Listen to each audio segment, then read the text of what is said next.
Good morning and a happy new year to everybody.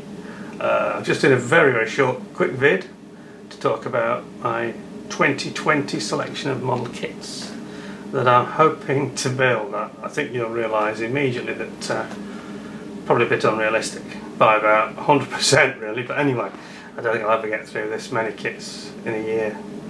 I'll have to be doing it full time, which is not possible. Anyway, these kits are the favourites for this year. They've got some anniversaries and things coming up, so one or two of them we should really try to get done. And I think that quite popular ones that are going to be quite enjoyable as well. So here's the ones we're definitely going to do.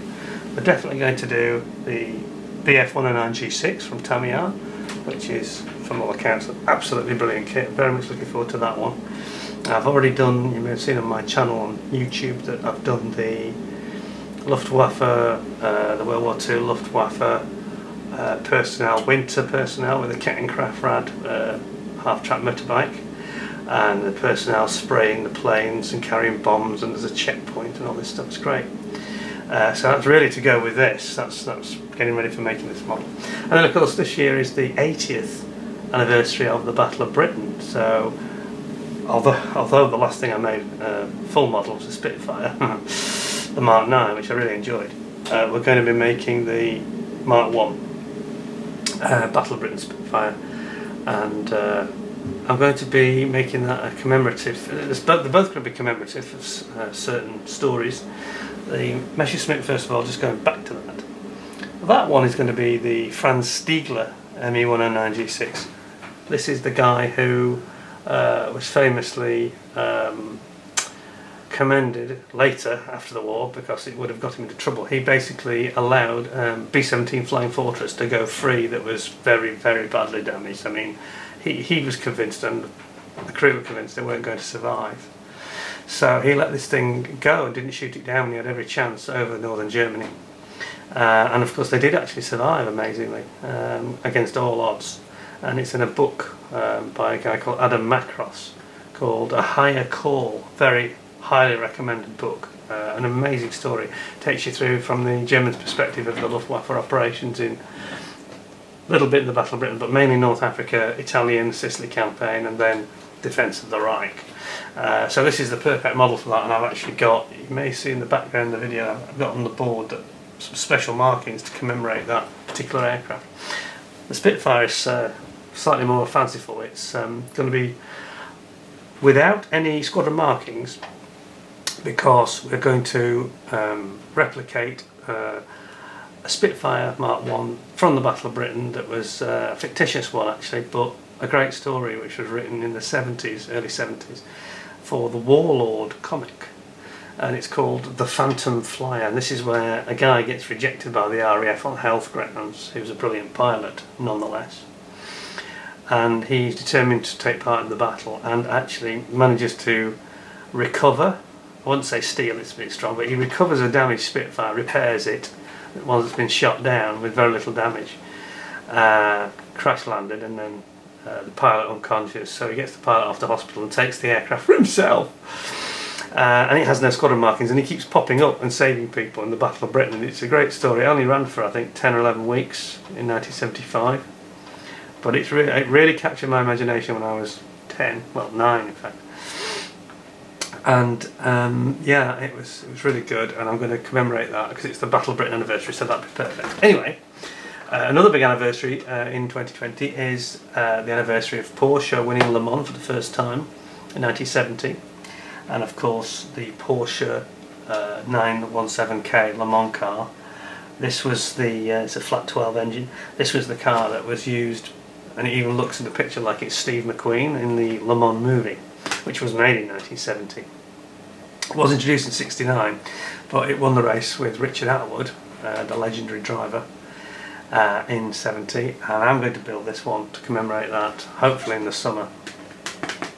Now we're getting into the more realms of the more unrealistic time frame wise, because I think this will take up quite a bit of time, but I'm hoping later in the year I may get round to the Jag Panther, which I've got recently. Got this bit of a bargain price actually. Nice kit, Meng. It's not got a full interior, but very nice, and I haven't got a Jag Panther, so that would go in my Normandy collection quite nicely. the MiG-25 from ICM, sorry that's the Meng, obviously this is the ICM MiG-25. Phil Flory and lots of other top models have made this and all think it's brilliant apparently.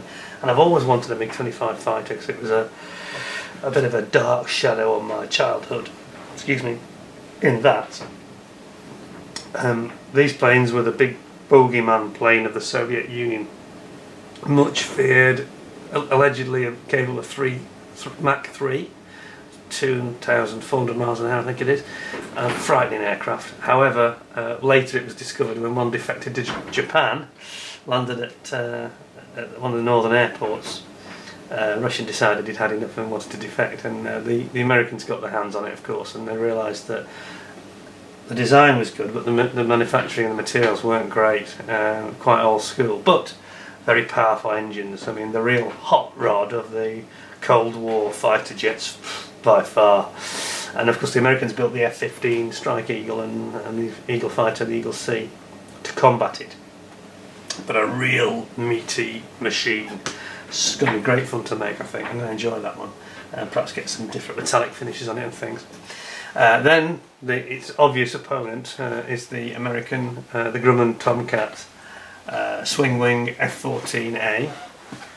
Now this particular model I really liked as soon as I saw it because it's actually, Tamiya provided it with the decals and the scheme of the USS Nimitz, and it's based on the aircraft that featured in the film The Final Countdown. In this film, sort of an efficiency guy from the government comes to do an inspection on this aircraft carrier to make recommendations about how the Navy operate, and unwittingly they end up leaving Pearl Harbor and sailing into some sort of storm that transports them back in time to just before the attack on Pearl Harbor, December 1941. And without giving away too many spoilers, it's a very interesting film, and it does make you think. It's full of paradoxes and the sort of Back to the Future scenario of, you know, what happens if you change history and all that kind of thing. But anyway, I won't give too much away. It's a brilliant film. The plane in it they're fantastic. They go up against some Zeros at one point and it's just amazing.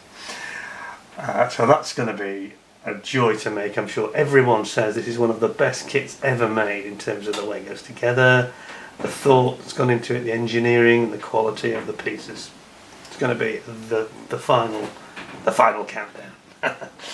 And then finally, and this is something I may or may not do, but because of the Battle of Britain anniversary, I've got this 1976 Matchbox Messerschmitt Bf109-E, which is the Battle of Britain one, which was up against the Spitfire rather than this later model.